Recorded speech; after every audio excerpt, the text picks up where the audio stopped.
So you end up with a lot of post-its, like I said, and then you narrow them down. The best way for us to narrow that down, though, is to decide, do we have a specific focus?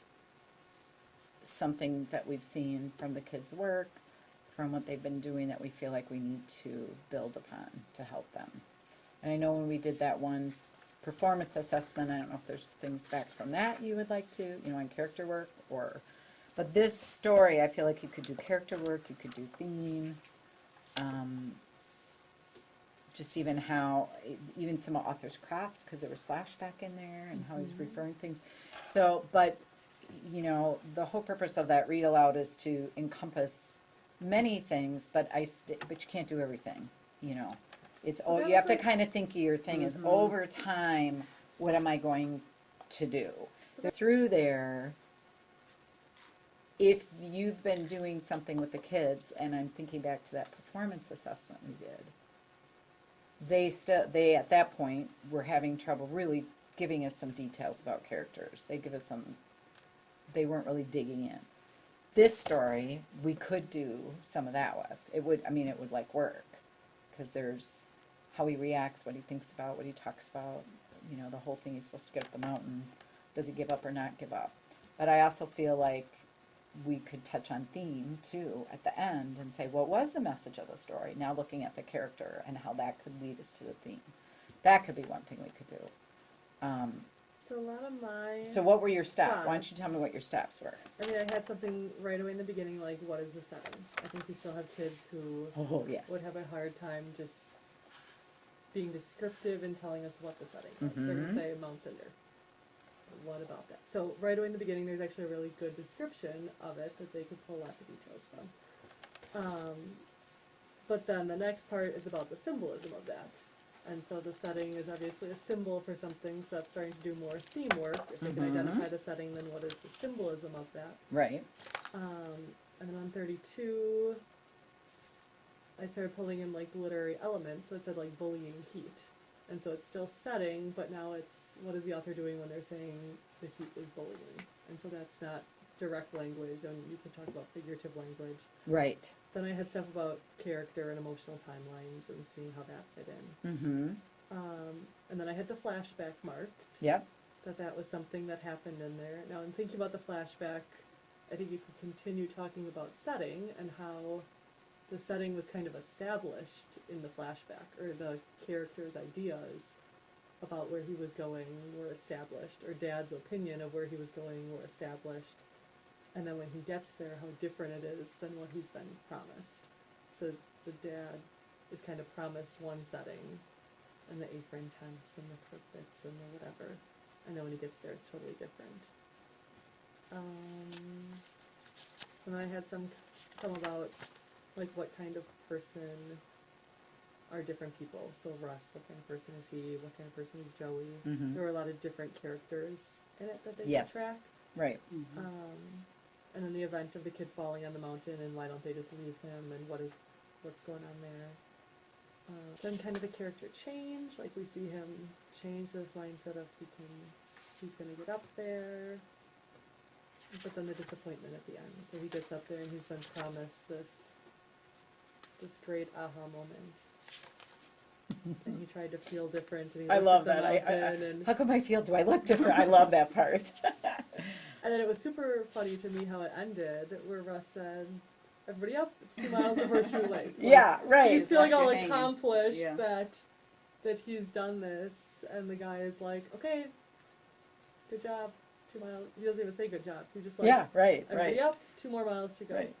So setting to me in the story seemed really important. I mean, the fact that it was taking place on Mount Cinder, there's a lot of figurative language with Mount Cinder. Mount Cinder is obviously a symbol for other things in life, so you could talk about symbolism and theme and how that ties together. So as I was reading it, I was thinking if I focused kind of on one thing, setting seemed to be something that was going to allow me to also pull in figurative language and theme and the flashback kind of all under the umbrella of setting.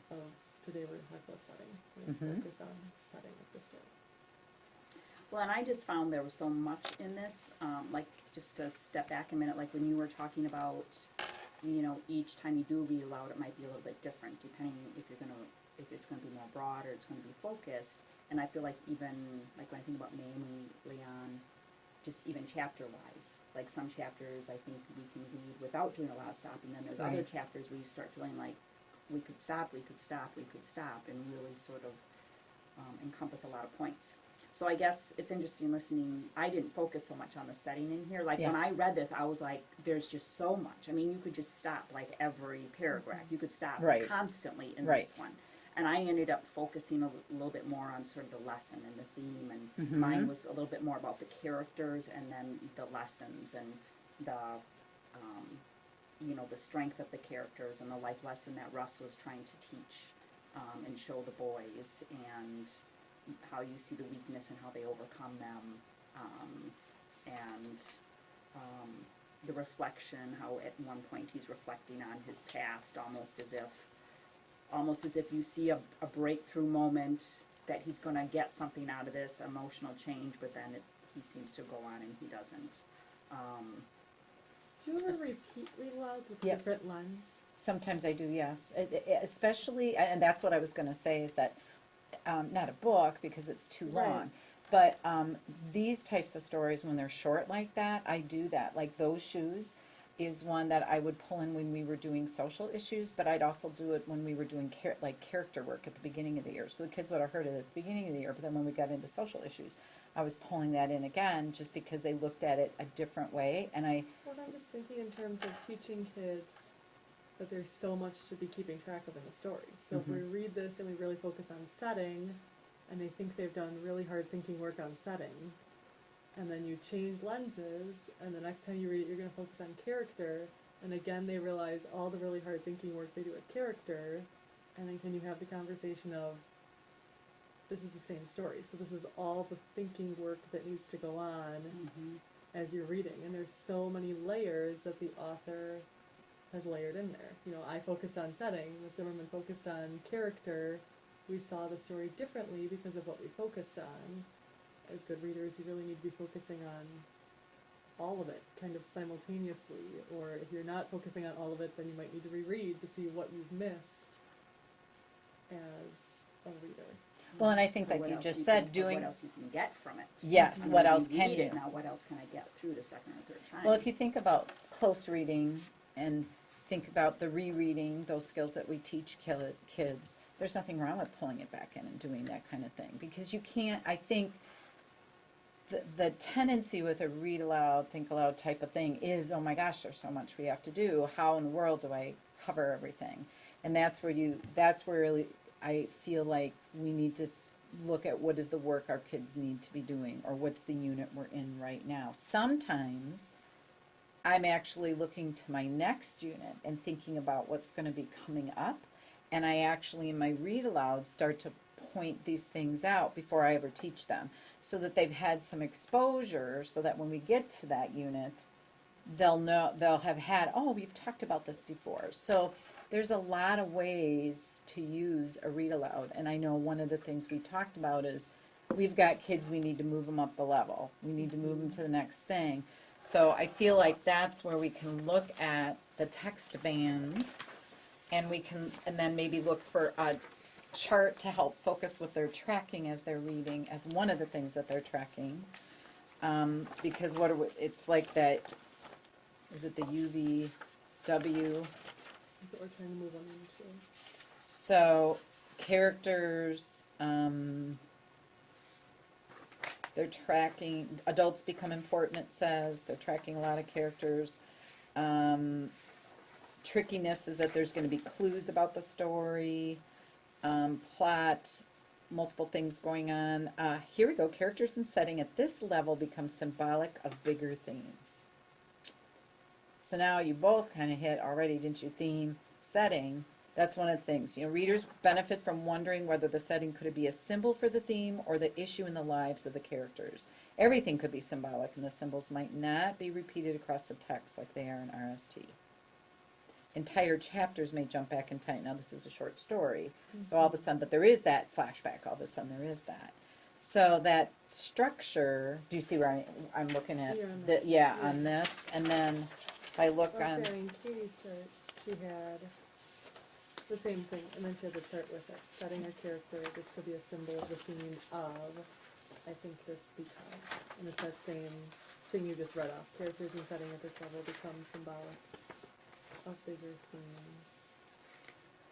So that, what I awesome like to, oh, I see, okay, now I see it. I like to put things in a chart form just because I feel like it helps kids organize. Now, it doesn't mean that they don't have a spot, they're still jotting other, you know, because like some kids I say, you're always going to want to track the events. So that it might be that one page has the chart and the other is where they're tracking events, making notes of things that are, you know, that they want to remember. Because I always talk to kids about that. During read alouds, your great opportunity to jot because you're not holding the book, you're not having to read. You can jot as you're hearing things. So maybe what you want to do is decide which thing, because we have all kinds of stuff with the setting, different things we could do. Is there one that fits that you guys like? I like the one you read. It's on the UVWX page. Yeah, I was on the wrong page. And then it's that same thing you read from your text bank. Character and setting at this level becomes symbolic of bigger themes. Mm-hmm. Readers benefit from whether the setting could be a symbol for the theme. In the life of the characters, everything could be symbolic, and symbols might not be repeated. Yes. I think that there we brings go. in Mhm. the character stuff that Holly had marked. You know, what are the things that we see the characters going through that hint towards the theme. And the setting work that I had pulled in, what is Mount Cinder a symbol of? We can look at the flashback. What is the flashback? And, you know, what was camp a symbol of for Dad? Or what was camp a symbol of for the boy? How did they see camp differently? I feel like the boy felt like he was being shipped away, and Dad felt like he was giving him this place to go. Character development thing where we make you Yeah. stronger. Yeah, you know, You're- the boy and the dad saw camp differently. That setting was a different symbol for them in their life. toughen them up a little bit, I felt like, because of that whole, you'd sit on your mom's lap. I Yeah. loved that. I thought that was hilarious because he said he would. That made it even funnier to That me. is true. Yeah, so I'm going to make a man out of you by sending So I you to think this having camp. them use something like that Mm-hmm. brings in the setting and the character stuff, and really uses the focus of theme. How we're setting character, now pointing us towards what the theme of the story is. So how do you feel about that, Holly? Good. Like that? Yeah. Yeah, I think I that's. think that's right on. Mm-hmm. You want me to put that chart in that tab part for you? Do you want the exact same chart? Yeah, I mean, Sure, sure. yeah. Does that organize? it? Yeah, no, I think it does. I just Wow. want to clarify you're okay with that while you're doing the things. So then the next step is then to look at, you know, where are we going to stop and point things out, and in various ways we can do that, you know, turn and talk, all that kind of stuff. Then, so one of the questions is the length of this story is 8 pages. You could do it in one day if you wanted. It'd be packed to, you know, get it done in our time frame. Or do you want to divide it into 2? So it's up to you whichever way you want to do it. I would think dividing it up. Again, I think there's so much in here that I think you could almost start losing them too, because there could be so much to talk about. So. There really is. Isn't that crazy how that little Yeah. story can have so much in it? Yeah, this is one of my favorite ones in here. The little boy just cracks me up. So first then, I would say let's figure out where do you guys feel is a good stopping point. Remember, with a stopping point, we want a little bit of that. It's keeps them hanging. You know, where you get the reaction of don't stop, keep going. Is there a spot that So- struck you that way? Final page, well, let's see here.